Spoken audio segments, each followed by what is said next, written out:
Hi, chemistry students. As I had to make kind of last minute change of plans yesterday, I'm going to hopefully be finishing chapter 5 today. That's the goal.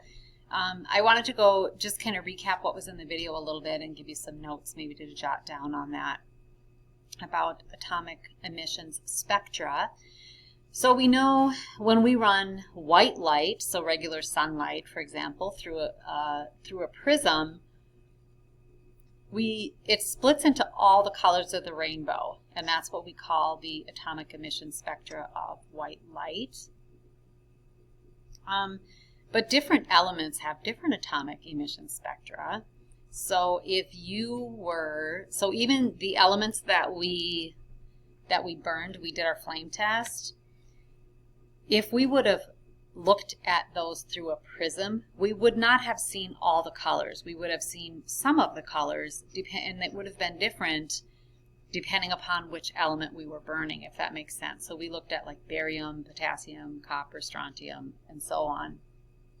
And they gave off sodium and potassium as well, and they gave off different colors. So we're going to talk a little bit about how and why that happened. So emission spectra is just atoms absorb energy.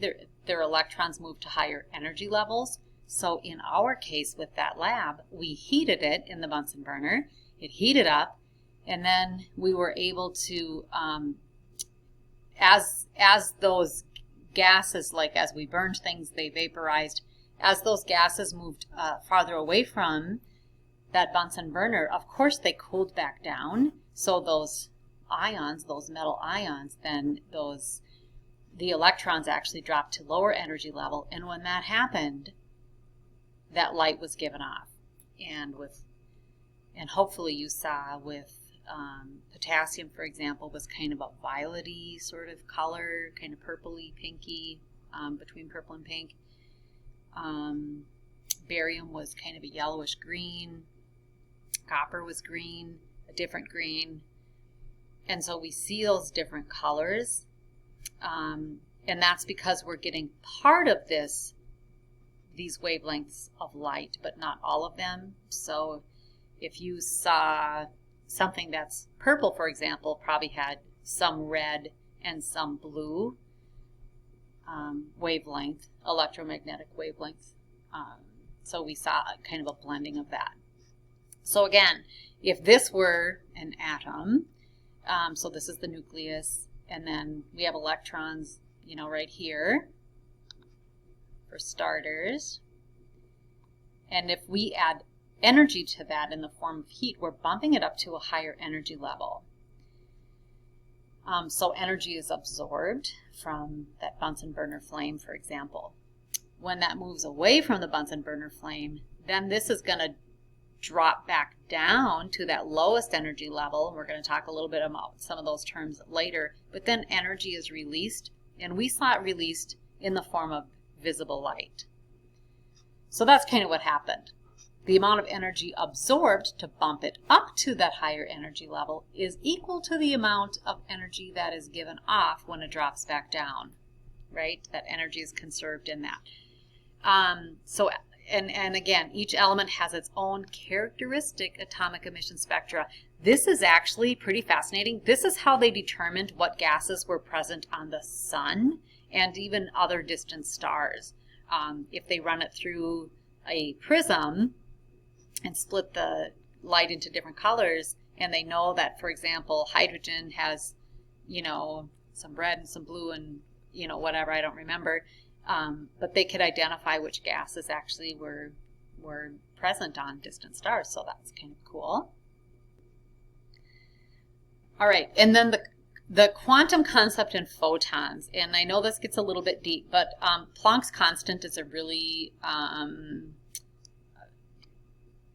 applicable and kind of famous number that's used a lot in physics more than chemistry, but Max Planck, this brilliant German physicist, described mathematically that the amount of radiant energy of a single quantum absorbed or emitted by a body is proportional to frequency of radiation. And the number he came up with, this is a constant that is used So the radiant energy is equal to this big old number times the frequency. Remember, frequency we measure in hertz or cycles per second. So he could use this information to calculate the frequency, or if you knew the frequency, you could calculate the amount of radiant energy that was produced. So this was really important because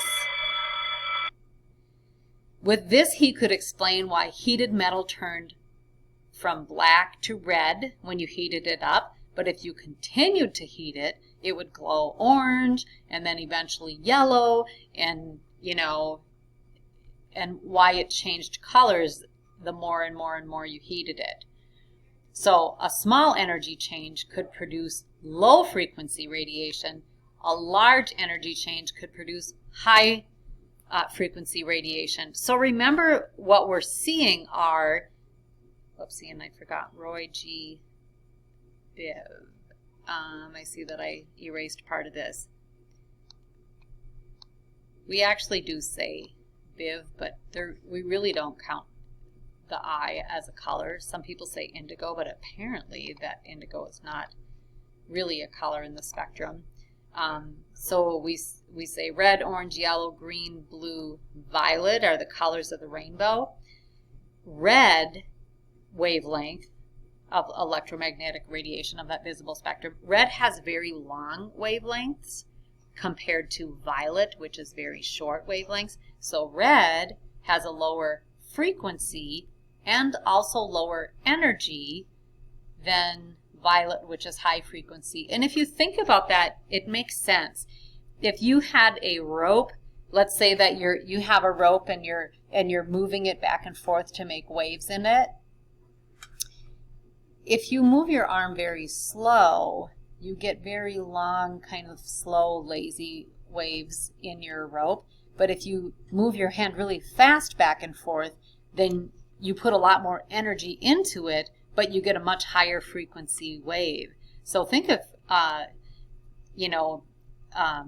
how frequency relates to energy in terms of waves in that way. To make a high frequency wave, you got to put some energy in to get that, if you're, like I said, using the example of a rope, moving that back and forth, you have to be moving that pretty quickly.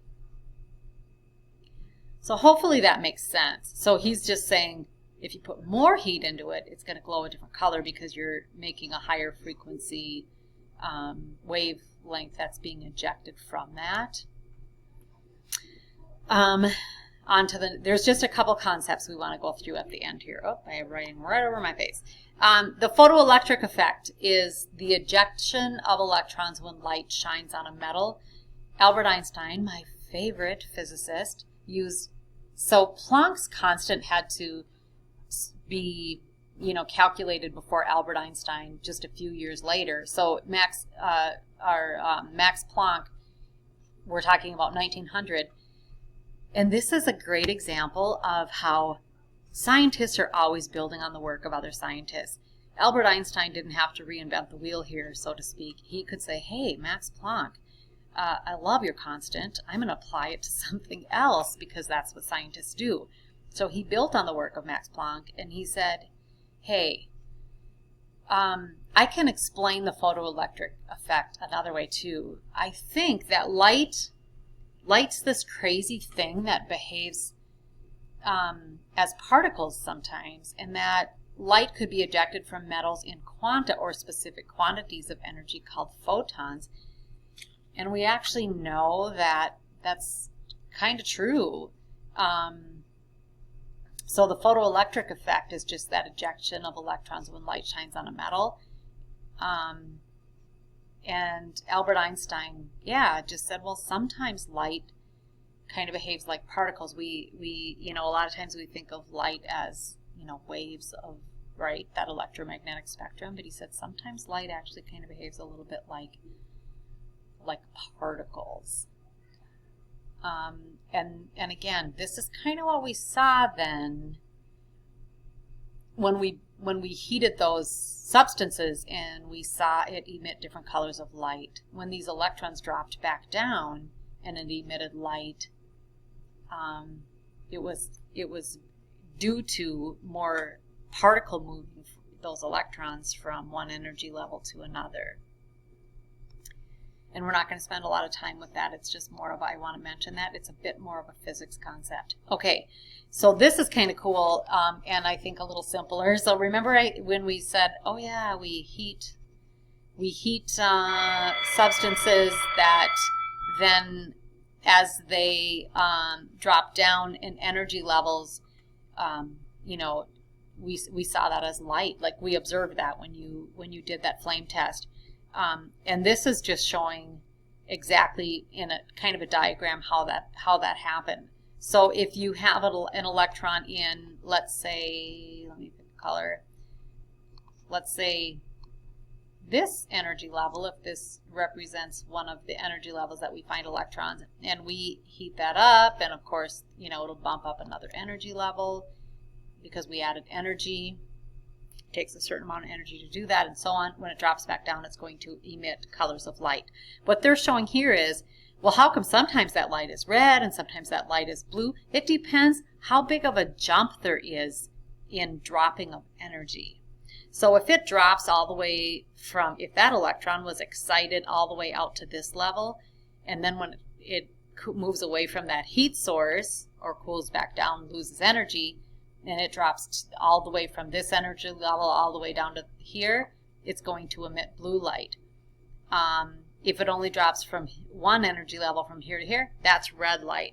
And different gases or different ions behave differently, different substances behave differently because of where their electrons are. Remember when you looked at electron configuration, obviously every single element has different electron configuration, and that's why we see a variety of different colors depending upon, with energy added, which electrons are the first ones to be bumped up energy levels, and those consequently then would be the first ones to drop back down.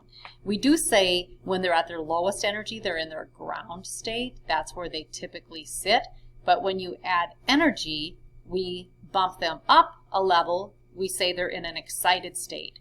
But when that energy is taken away and things cool down and whatever, then it's going to emit quantums of energy called photons, and that's what we see often as visible light. If we would have looked through a spectrum, we could have seen for the different elements what their spectral emissions were in the different colors of the rainbow, but not all of the colors of the rainbow, because they wouldn't have a complete spectrum. And then quantum mechanics. And this is really a fascinating concept. So quantum mechanics. If light, so ponder this for a moment, if light can be thought of as particles, can matter be thought of as waves? And Louis de Broglie in 1924 said yes. Actually, all matter can exhibit wave-like property, replacing what we considered classical mechanics principles with quantum mechanics. So we still use classical mechanic models to describe particles that are larger. So because we say, well, there is wave-like properties with their movement, but if I throw a baseball, which is very large, that because of the sheer mass of a baseball, that wave-like property is nearly undetectable. So we kind of just ignore it. But when we talk about tiny things like electrons and atoms, or electrons and other subatomic particles,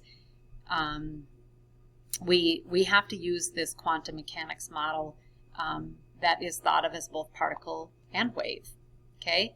And then the very last concept that I just want to touch on is the Heisenberg uncertainty principle, just because we do refer to this one when we talk about electrons and their placement and so forth a lot in chemistry.